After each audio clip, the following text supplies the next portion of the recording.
there was a paradrop of 2 paratroopers at Tangale, and that's what bottled up the forces.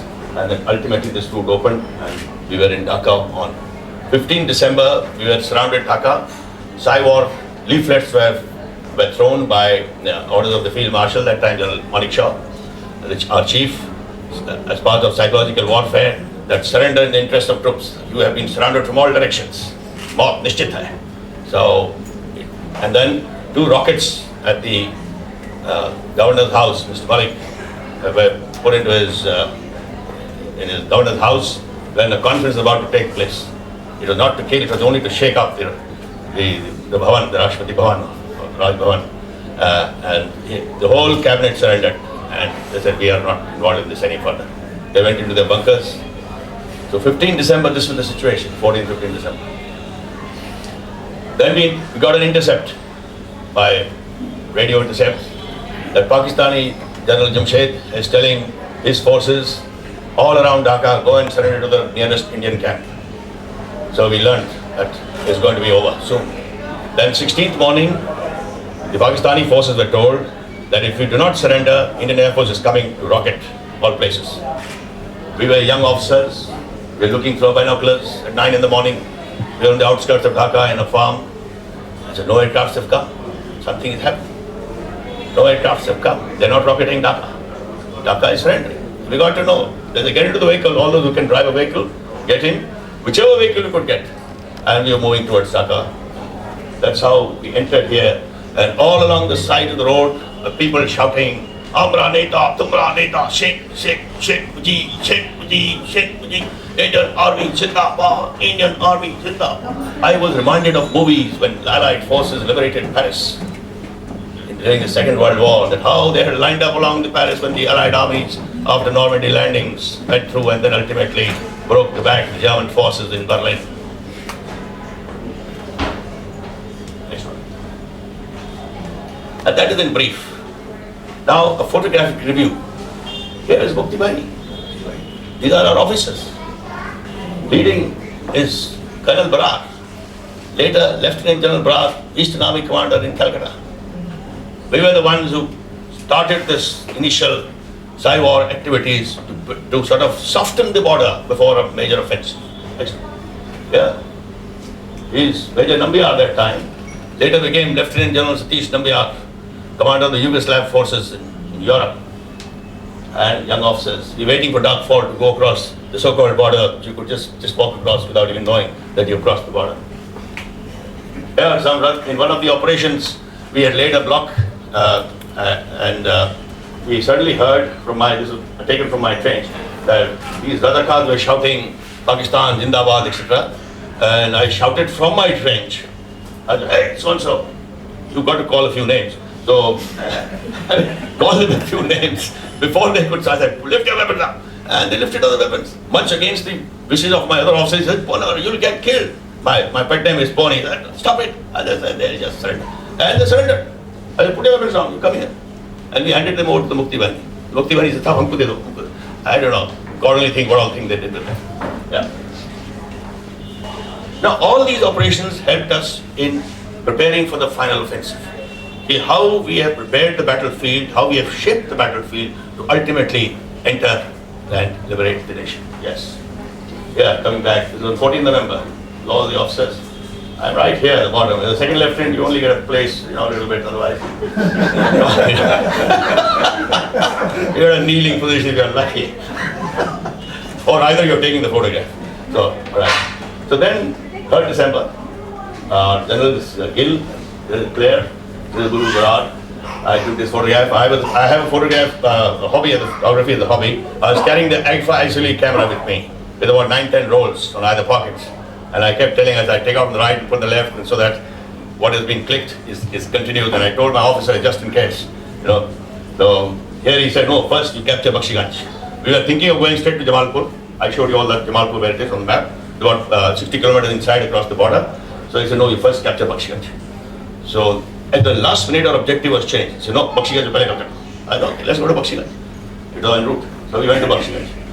Now what happened? This is the last final darbar. General Saab is speaking. Abul Brar is there, Nambiar and others. The ammunition all ready. Now, since there were so many small rivulets to cross, we could not take vehicles. Our vehicles had to come only along the road, and there were no bridges.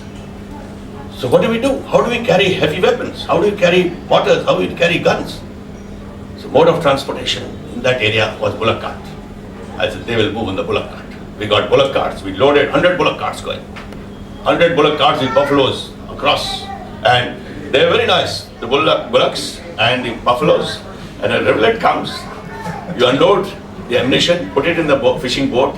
The boat crosses with a heavy load, and the bulls sort of swim, and the cart floats, and they get across. So simple. I mean, that is the way of the land. When in Rome, do what the Romans do. That's the way. Let us innovate. We've got to innovate, otherwise we lose the battle.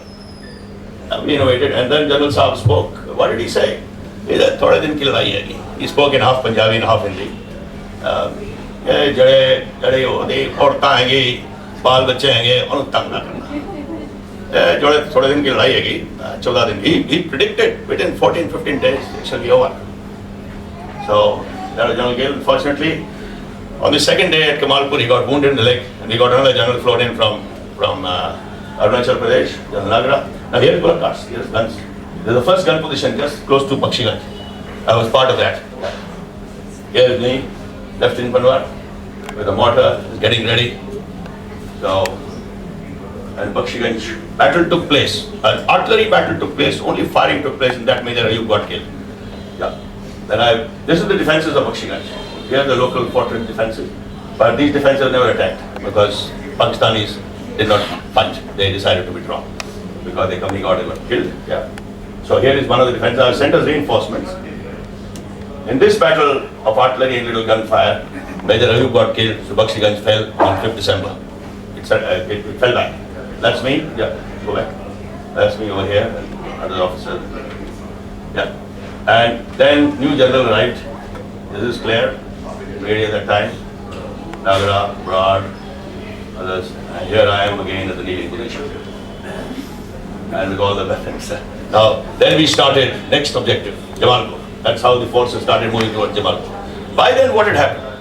The Indian Air Force had pulverized East Pakistan. Entire Air Force, pulverized, totally grounded. All the two airfields which are there, they were bombarded with huge craters. No Air Force could take off. Many of the aircrafts were burnt in the locations, in their little base, air base, and there was no aircraft. So no enemy aircraft. As such, we could walk like this right in the open, no problem. And then in the daytime, the bombardment of Jamalpur is taking place. Low flying Axis to go shh, going over us. And our troops said, "Hey, don't worry, apna hai." What a nice feeling. Our Air Force is going to soften up our next target. I was in front. Then I said, we were taught in our training period that the Indian Army's advance is led by one man. Any country you go to, it is that one man who first starts moving ahead, and that's the leading scout. I was right in the front platoon, so I told the leading scout, "You go back. I will walk in front." And just purely by getting a feeling, which I can go back and tell my mother, like I was in the front rank, and this is what we were doing, just for that. And so we went along, and then we crossed the Brahmaputra River.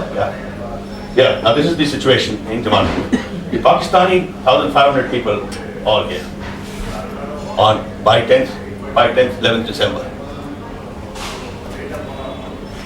Then we crossed next, keep going. And force came on this side of the river. There was no bridge. So one force, all the guns were here. Another force, that is our battalion, came here, and now the Charlie company over here. There's Y company, there's about platoon distance from here, about 1,500 meters only, or a little less. Another company. This is astride the road we got deployed. Road is this one, Jamalpur, and goes towards Dhaka. Tarmac road, relative height about 12 feet. This is low, but the Pakistanis got a feel of this, that we have arrived here, because the roadblock took place, no more traffic flowed from there. Then the next battalion came and surrounded here. Yeah. And next one came, and now Jamalpur was siege, total siege. All civilians vanished into the jungles. It was now only Colonel Sultan Ahmed and his 1,500 people left to defend the strategic fortress of Mr. Niazi, General Niazi. So what did we do? We again started Cyber. We bombarded artillery, aircraft, then we sent a letter in an envelope to Commander Jamalpur Fortress. That dear Commander Jamalpur Fortress, your end is near, you've been surrounded, we've got 30 pieces of artillery, we've got air force, we've got this. In the interest of your troops, surrender, and we assure you, we will provide you everything as per Geneva Conventions. The Mukti Bahini chap came back in the evening. I was in Charlie company, I stopped him. He said, "Sab bahut mara," whatever stories. And then there was an envelope with a bullet inside, 7.62 Chinese bullet inside. It was addressed to our CEO. So it went there. And what was written next morning, we learned that he has written, "Dear Brigadier, let us start the Battle of Jabalpur. Let us not waste time. As far as the amount of artillery and air force available to you, my boys require much more." And he said, "Next time, Brigadier, I see you, I'd like to see you with a Sten gun in your hand rather than a fountain pen, over which you seem to be having much mastery. Stop writing and get on with battle." All right, okay, yudh shuru hoga. Then what happened? First, little background. What happened was, we were to launch an attack on this front line, on 10th December night. The forces in Dhaka were in a terrible state because the other thrust line, those 30,000, 20,000 people, had almost got very close to Dhaka. The army headquarters, the chiefs said, "Why are these people still hanging around? Why aren't they attacking? Launch the attack." So we are just wrecking. He said, "Enough of wrecking. Now launch the attack." So those are the orders given. So that night, an attack was to be launched here. My platoon and another officer, Lieutenant Duffley, got a Veer Chakra. We were to launch the first attack to get a foothold on these bunkers here. And it was planned, if the attack is unsuccessful, then we will postpone by another 24 hours.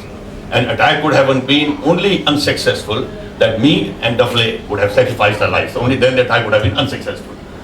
But it so happened the Pakistanis, they bombarded our positions, our artillery positions, and our positions here. As a corollary to this was that it seems they want to break out.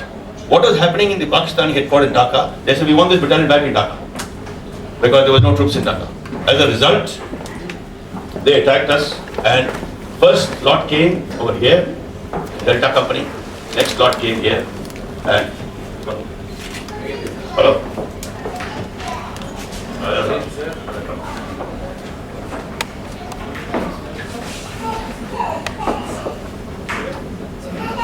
At 11 o'clock, the attack started, shouting the war cry, "Pakistan, Zindabad, Allah Akbar."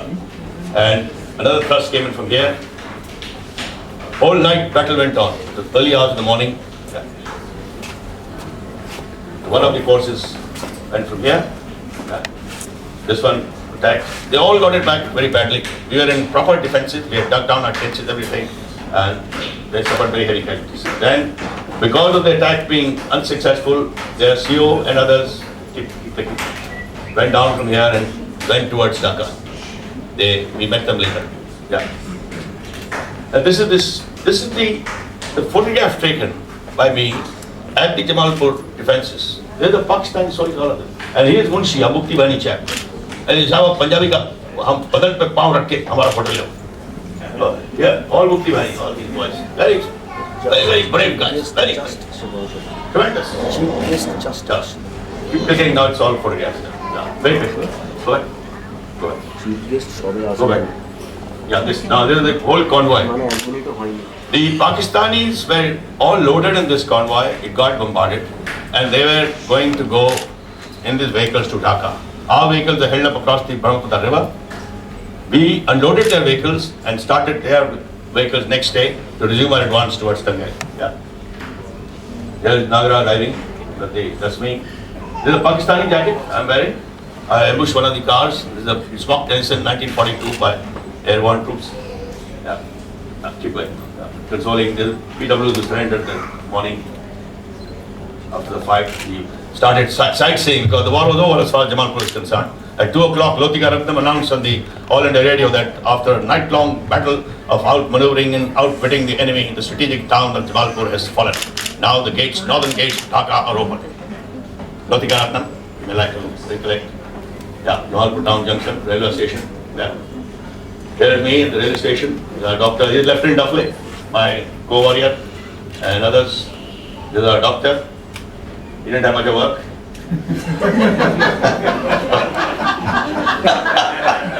That's me again on the vehicle. Now we're going around Jamalpur town.